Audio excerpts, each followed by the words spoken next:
La comunicación que presentamos tiene por objeto dar a conocer la experiencia que he adquirido en la docencia de la materia Fondo Antiguo que se imparte en el grado en Información y Documentación de la Universidad de Extremadura.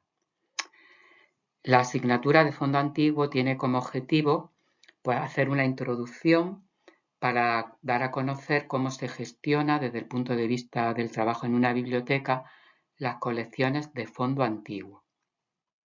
Y en concreto me voy a centrar en esta comunicación en transmitir la experiencia sobre los contenidos de las prácticas. Lógicamente, la materia Fondo Antiguo tiene como dificultad que para poder practicar con libros antiguos no se pueden utilizar los originales. Primero porque haría falta ir a biblioteca, con el grupo de alumnos sería un poco dificultoso por las medidas de conservación, etcétera, y de prevención que hay que tener. Entonces, la única solución o la solución más fácil es utilizar copias digitales de los libros antiguos. Nosotros nos hemos basado como fuente, aunque hay muchas bibliotecas digitales, etcétera, pero yo me he centrado en los últimos años en utilizar las colecciones de libros antiguos que están disponibles en acceso abierto en varios de los repositorios universitarios. Sabemos que por el objetivo de los repositorios universitarios, la finalidad más bien es dar a conocer la documentación que se va gestionando en las instituciones universitarias, desde los trabajos fin de grado, tesis, etc. Es decir, que las colecciones de libros antiguos no sería un objetivo así prioritario o propio de los repositorios, ¿no? Que más bien documentación moderna. Sin embargo, las bibliotecas históricas de universidades importantes y sobre todo antiguas, pues al tener colecciones ya digitalizadas previas a la puesta en vigor de los repositorios, pues la han incorporado como una de las colecciones, ¿no? de estos repositorios. Por ejemplo, la Biblioteca Complutense, de la Universidad Complutense, de la Universidad de Sevilla, de Granada, etc. En concreto, yo estoy utilizando últimamente la Biblioteca Florida Blanca, que está incorporada al repositorio de la Universidad de Murcia. Porque una de las precauciones que hay que tener a la hora de elegir un repositorio es que sea fácil de manejar y, por ejemplo, que las copias sean fáciles de descargar. En este caso, por ejemplo, la Biblioteca Florida Blanca de la Universidad de Murcia tiene las copias en formato PDF. Luego, es muy fácil de descargar y de luego, pues si queremos seleccionar o copiar o recortar y partes de esos libros, es muy fácil. Por lo tanto, yo recomiendo, en este caso, pues el repositorio, la colección Florida Blanca de la Universidad de Murcia. Bueno, antes de seguir, quiero primero concretar un poquito cuál es el contenido de las prácticas. Las prácticas se articulan en tres elementos. Primero, que los alumnos sepan manejar con soltura la identificación de las partes de los libros antiguos. Fundamentalmente también la portada, ¿no? La portada es una parte importante y los preliminares. Las portadas, porque sepan identificar pues, las partes como pueden ser el pie de imprenta, el tipo de ilustraciones, las marcas de impresor o cómo se describe el autor, el título, y también algo que es muy peculiar de los libros antiguos y que no aparecen en los modernos, que son las menciones en portada de los preliminares. Pues la mención de la tasa, del privilegio, etcétera, que a veces esto trastoca mucho a los alumnos porque no saben muy bien qué indican estas menciones. Por un lado, pues eso sería el contenido de la primera parte o grupo de práctica. La segunda parte estaría articulada en torno a las ilustraciones.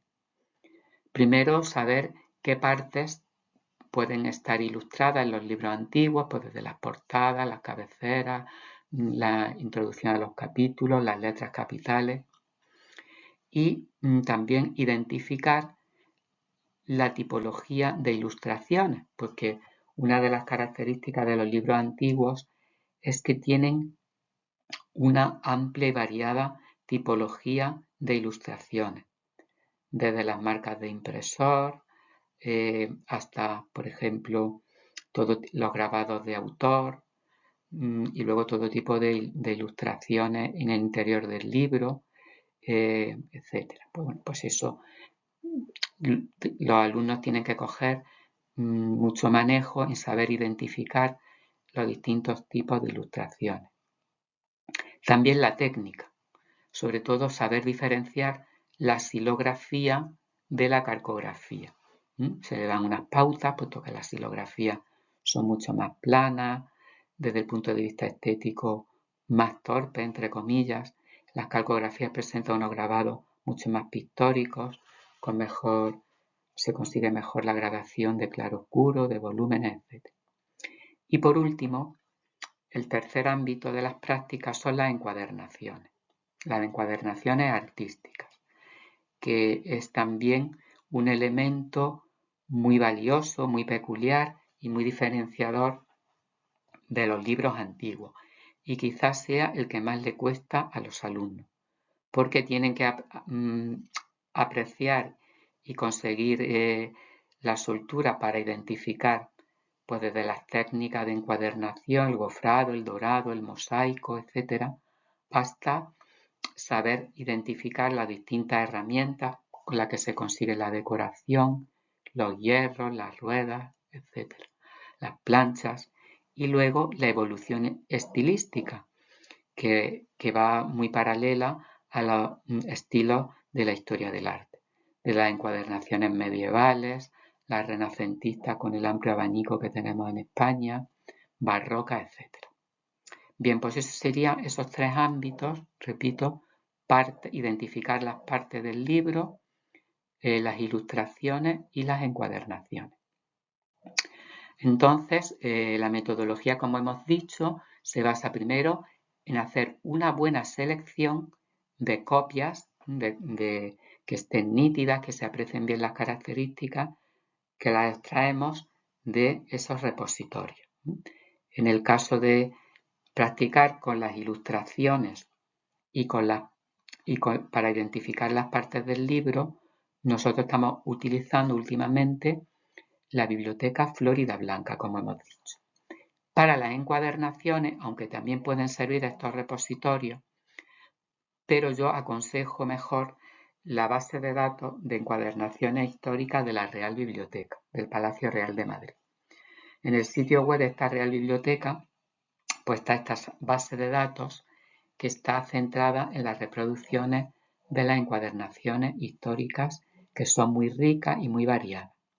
¿Por qué aconsejo este recurso? Porque ya están seleccionadas las encuadernaciones, mientras que en los otros repositorios habría que ir libro por libro y ver cuáles tienen encuadernaciones.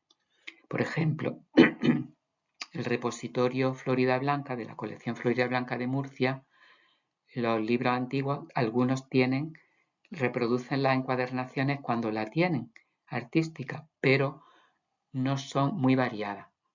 Abundan mucho, por ejemplo, en la colección del siglo XVI por las encuadernaciones platerescas y renacentistas. Pero para hacer un recorrido amplio por todos los estilos, aconsejo mejor la de la Biblioteca Real. Bien, entonces, partiendo de estas reproducciones digitales, pues hacemos una especie de repertorio o una especie de cuadernillos así digitales donde hemos seleccionado copias digitales que sirvan para que los alumnos vayan practicando. Entonces ha habido que hacer una selección, pues, por ejemplo, nos vamos a centrar un poquito en la encuadernación. Pues una evolución de todos los estilos, como hemos dicho, desde la encuadernación medieval, la renacentista, la barroca, hasta acabando con el romanticismo y el siglo XIX y todas sus variantes. Por lo tanto, esa selección de copias digitales de calidad y luego que haya también una gradación en la dificultad. Porque claro, los alumnos no lo pueden enfrentar desde el primer momento con encuadernaciones o ilustraciones que sean difíciles de identificar y que les frustre el no saber hacerlo. Entonces es muy importante hacer una graduación de dificultad para que los alumnos vean que van resolviendo y que no es tan difícil hacerlo. Y luego la otra cuestión fundamental es la metodología con la que los alumnos se enfrentan, es decir, que tengan un esquema, una especie de plantilla muy clara con todos los pasos y elementos que tienen que identificar, describir y comentar. Para no extenderme en demasía, voy a explicar brevemente el esquema que utilizamos para las encuadernaciones artísticas. El primer elemento de esa plantilla o esquema de análisis sería la identificación de la parte o partes de la encuadernación que se reproducen en la ilustración que se le aporta al alumno. Porque puede ser la tapa o también pueden estar, por ejemplo, el lomo, los cortes, las hojas de guarda, todas esas partes, primero las tienen que identificar. Puede ser que la ilustración tenga solamente una parte, como es frecuente la tapa, que es la que tiene más contenido, pero también practicamos para que sepan identificar y comentar los lomos, los cortes y luego la contratapa, las hojas de guarda, etc. El segundo bloque se centraría en la descripción y comentario de las tapas, porque las tapas, ya he dicho, es el elemento más característico de las encuadernaciones. Dentro de este segundo bloque, los alumnos tienen que aprender a identificar el material, si es piel, tela, pergamino. En segundo lugar, todo lo que tiene que ver con la técnica y estructura del decorado, las técnicas empleadas, gofrado, dorado, la estructura y motivos decorativos, filetes, florón, borduras, las herramientas que se emplean para hacer estos elementos, como los hierros de rueda, hierros sueltos. En tercer lugar, el estilo artístico, que habría que identificar el estilo, si es de monástica, renacentista, etc. Tendrían luego que describir un poquito ese estilo. Y el último bloque sería la descripción y comentario de las otras partes de la encuadernación en el caso de que aparezcan en las ilustraciones que se les dan para el ejercicio práctico. En este caso, tienen que identificar y poner el nombre de la parte, el material, la técnica de decoración cuando exista y demás comentarios que se vean oportunos. Bueno, esto es todo. Lo mismo habría que seguir describiendo la técnica y metodología para las prácticas de las partes del libro y de las ilustraciones. Muchas gracias. Esto es todo.